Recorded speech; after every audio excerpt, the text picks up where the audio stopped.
Shit, bitch, we at this from a side angle. Um, definitely did not just wake up from a power nap.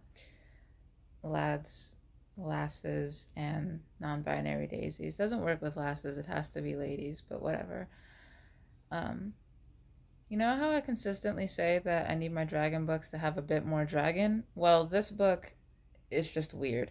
So it's called Requiem, Dawn of the Dragons, and it's the first book in the Dawn of the Dragons series, by Daniel Arnenson. I don't know how to say his name. Um, what's weird about these books is that so like the Queen Alpha series is a set of 12 books. Sweep is a set of 15 books. This is like there are 3 books in this series, and then the next series, which isn't Dawn of the Dragons, is like another series, but like they're all connected, and it's I don't have time for all of this. So it starts off with like this girl named Lyra. Her mom's gonna burn because dark magic, and Lyra can also do the dark magic, but she also then dies. So yeah, that they make her watch though, and apparently Lyra and her mom can turn into dragons, and this is a problem because apparently being a dragon is an illness, and apparently it's just casually really easy to kill a dragon. I don't what, but yeah. Um, so there's like a curse or whatever. I don't see how being a dragon is a curse, but whatever. Um, Prince Raim is looking for Lyra and her mom because they were married, so technically Lyra's a princess. And he wants to like kill all of the dragons. And by the end of this book, we find out that he himself has the curse and he's a dragon. All of his kids are also dragons, but whatever, I guess. There's also like a thing where there's like demons that are like somehow tied to the royal family. What? I don't fucking know. Um, so yeah, Lyra, in terms of the plot, Lyra is like living with this group who killed her mom, and she's kind of their slave, and she wants to hunt, but he's like, nah, you a dragon, so I'm not gonna let you hunt. But instead of killing her, I guess because he wants to prove she's a dragon first, because I guess the curse is not genetic, even though it kind of is, but it's kind of not, because Lyra's mom didn't like marry her brother or anything like that. The prince wasn't related to them. She like infected him with it. I don't really know how this supposed curse works. There's also a group of people who think that they're like the only dragons, even though if it's a curse, how did you get it? Um, yeah, there's just a whole lot of that. I don't really, I don't even care for this book. Like, how why is being a dragon a curse? Last time I checked, being able to turn into a giant fire-breathing monster was probably the best thing about your day.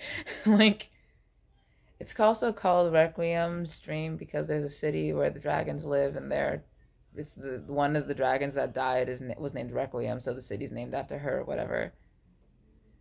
Um yeah, it becomes like a whole thing with like the demons killing the dragons and the dragons like having their own city and living in peace, and then the humans still want to kill them, and I think they lose their curse at one point, and it's like a problem. But yeah, I don't know. um I like dragons a whole lot. I don't like these dragons. Like no. um all of the characters are just as a result. Like I've never read a story where regular ass arrows can pierce a fully grown dragon. Because in every single thing that I've ever read, without fail, scales always get harder the older that you get. So I don't know what the fuck that's about. Um, I think in the end, though, I decided that it was a fine book. I'm just too invested in my dragons to read this garbage. So, um, I don't know. Whatever. Uh, Next book was called Ink by Joby Baldwin, and it's the first in the Ink. It's the first in the Ink series, and it came out in 2018. And Amazon has it listed as urban fantasy slash action adventure. A reviewer also called it YA. So, and it's also in first person. I don't. The main character's name is Christian. I think. And yeah, he's like, I think he's supposed to be British, and like he gets a piercing and his dad is pissed about it. So Christian goes walking, ends up at a tattoo shop that's like the fucking TARDIS or whatever. It's just in all times at all. It's just in all times at all times. And so this like demon or god or whatever named Hagalaz chose him for something. The story took forever to get started, and I couldn't. Like, eh. Also, of what I read of that book, Christian feels cringy and annoying and angsty, which is everything I hated about being 16. So, um, let's just keep going. The next book I had a lot of hope for. It didn't turn out well when I read the descriptions for the others. Sanctuary's Warlord by Nikita Slater came out in 2019, and it is dystopian and romance. And like, I just, Jesus. I had so much hope for it because I thought it was going to be like the warlord isn't like actually a warlord. He's actually just kind of a figurehead, and he's actually very like mild-mannered and doesn't really control very much, and the girl is going to help him learn how to control Sanctuary because that's the name of the place. It's not that at all. So, in the most of The Last of Us form, there was a virus caused by a thing that got out, ironically enough, in 2020, and people live in different like little quarantine zones, and Sanctuary is one of them, and it's ruled with like an iron fist. So whatever. I also think it's kind of funny that they call it a flesh-eating disease, even though the disease makes other people want to eat flesh. That's kind of funny. Yeah, so tight. This girl named Taryn, she lives in Sanctuary, and she was the only one of her family accepted into Sanctuary because she is of childbirthing age, which is always how these dystopians go. And the guy who is the warlord is named Diogo Fuentes, and she gets caught, and he now decides that he owns her, and it was at that moment that this book completely jumped off a cliff. Like, he says that he owns her, and she's like totally against this, but somehow by the end of it, she's in love with him. I'm not sure what part of kidnapping and forcefully tattooing your family symbol onto you was romantic, but hey, maybe we should give it a shot. I don't fucking know. Like, yeah, I got so tired of this book. Everything was fine until Diogo decided in 2 seconds that he wanted to own this woman who, on basic principle, he is opposed to because she believes that everyone should be let into Sanctuary, despite the fact that there's lowered resources. And he's like the realist. And she hates him. Of course, that obviously means that she has to fall in love with him in YA world.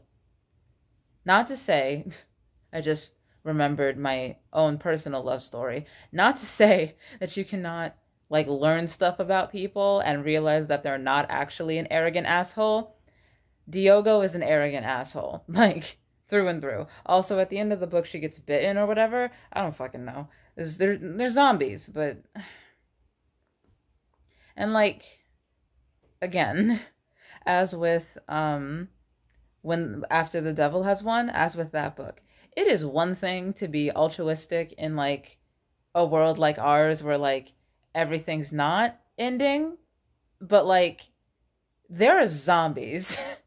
When there are like out and out zombies or like out and out monsters, as with the Rick Wood book, the time for altruism is over. These are literal monsters straight from fiction. Like, and also, as with all zombie movies and books, everybody acts like they've never seen a zombie book or a zombie movie when they should be old enough to remember zombie movies and zombie books. Whatever, I guess. Yeah. When there's like actual monsters about, altruism will get people killed. Like that's just how it is. Sometimes I'm a little too real for my own well-being, but it's fiction, so I can talk like this. It monsters. That was my biggest complaint with after the devil has won. Monsters. And you have like sensory overload due to your autism. That's a problem. Like we need to be able to run. You cannot shut down and cover your ears because you're scared. I get that you're scared, but honey, you gonna die. My self-preservation, if actual poisonous monsters are chasing me, is higher than my altruism. My asthma's not, but my my altruism definitely is not very high on the list. So, subscribe.